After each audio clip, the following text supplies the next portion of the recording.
try to discuss here and there. So I'm just gonna try to summarize certain things. I think maybe we gotta try to talk about the ad hoc committee, because it's been going on for the longest time, and at the same time, there are certain files that are coming out, man. Shit is wild, and you just end up realizing that, you know what, everybody's corrupt. Everybody that was appearing at the ad hoc committee, they are fucking corrupt, man. And somebody asked me a question, and they were like, well, TT, what do you think about the ad hoc committee as a whole? I mean, to me, it looks like it's just a bunch of grown-ass niggas snitching on one another. It's like a podcast, because, I mean, you've even seen Bheki Cele. He appeared at the ad hoc committee, I think last week, and that guy can sing, man. He was singing like a bird, throwing everybody under the bus. Like, oh yeah, you mean this one? So and so did this and that. So and so did this and that. Even the president. That's how crazy it was. So, but we all know that anybody that's appearing at the ad hoc committee, nothing's gonna happen to them. They might get suspended, but they won't go to jail because everybody's guilty. And I've realized that there are some people who appeared to testify at the ad hoc committee that were never invited or summoned. They came voluntarily so. Just because so and so mentioned your name, and then you end up being like, you know what, I think I gotta give my side of the story. You are the guilty one, man. You are the guilty one. And here's the thing, right? Whatever Mkhwanazi was saying or whatever Bheki Cele was saying about certain things, certain events, it's not the first time we hear about those stuff. The thing is, it's something new when those stuff are being broadcasted live on a public platform where everybody can see. We're like, whoa, so and so have been happening. God damn, since when? People have been talking about these things for the longest time on podcasts. And then whenever somebody is talking about certain things on a podcast, we'll be like, nigga, are you not afraid?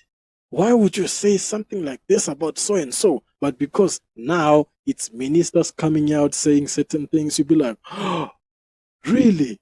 I never thought, hey man, they told you a while back, but it was a different voice with a different face, without the members. It was just a host and you as a guest.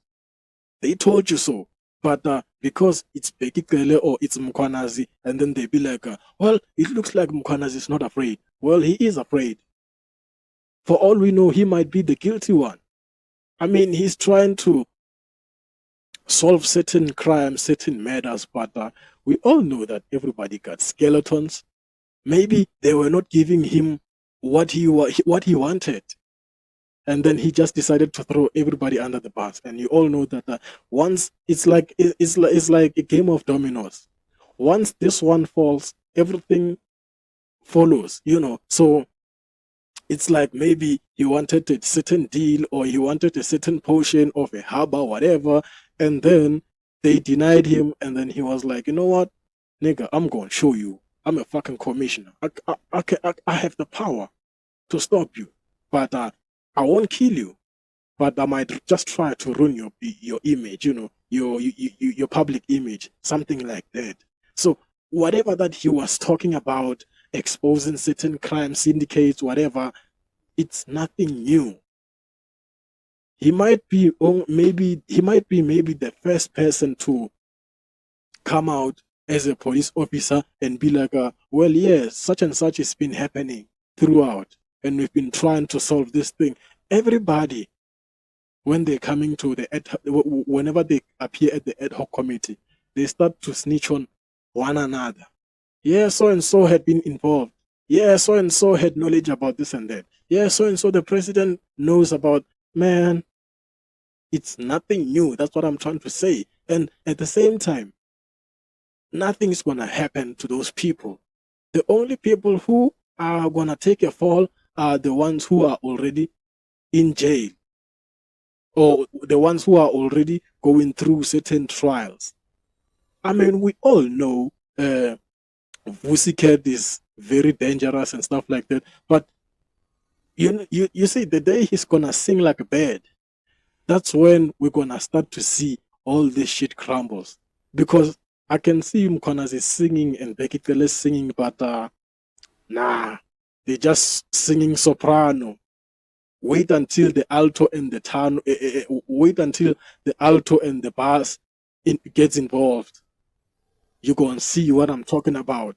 The real criminals. Wait until you see Tabo Besta sings like a bird, or Vusi Cat sing like a bird. I mean, they are talking, but they're not really talking.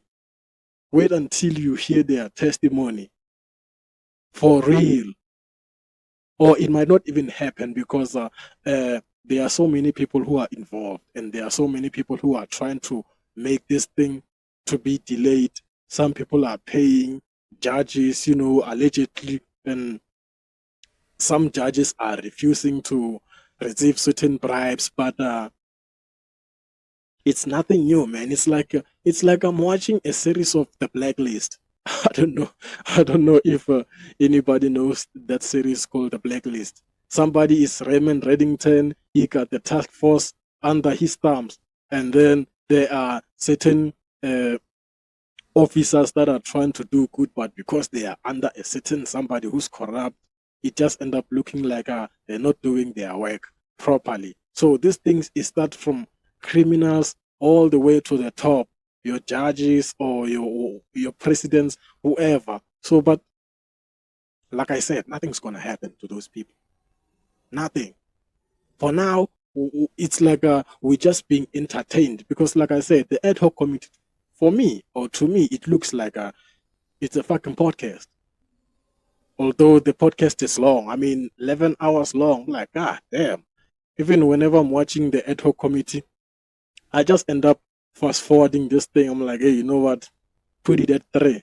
Because some people are talking slowly, slowly.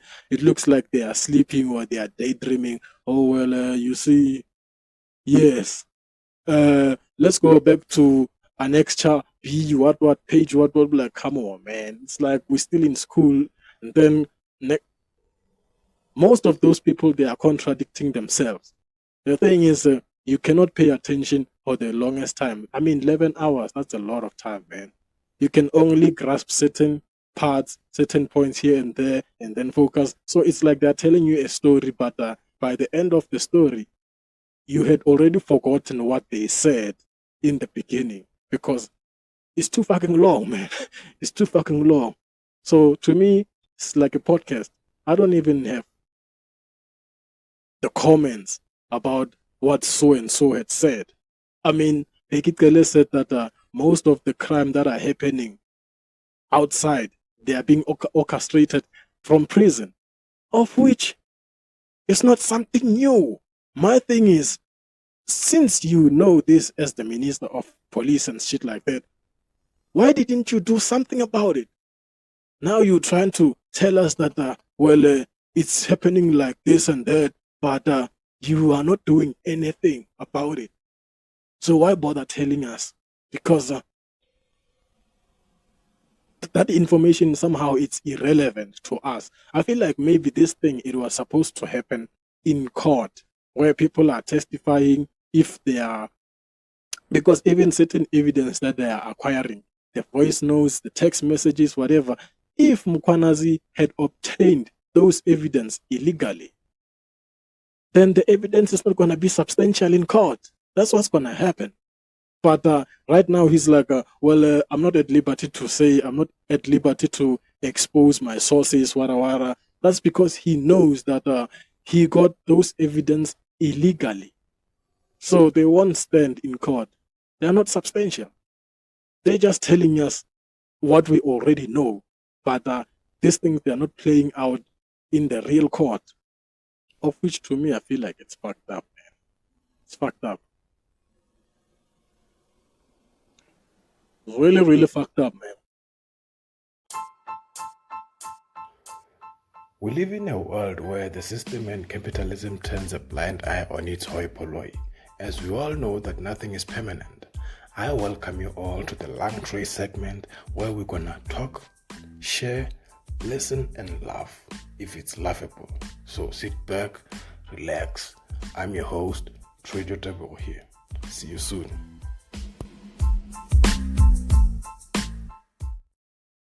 Trejo Tebucho from Turf Loop, but currently residing in Brakpan. I'm a scriptwriter and a filmmaker. I've always wanted to study film and TV production, but due to lack of funds, I ended teaching myself how to write scripts, shoot, edit, and direct short films and podcasts.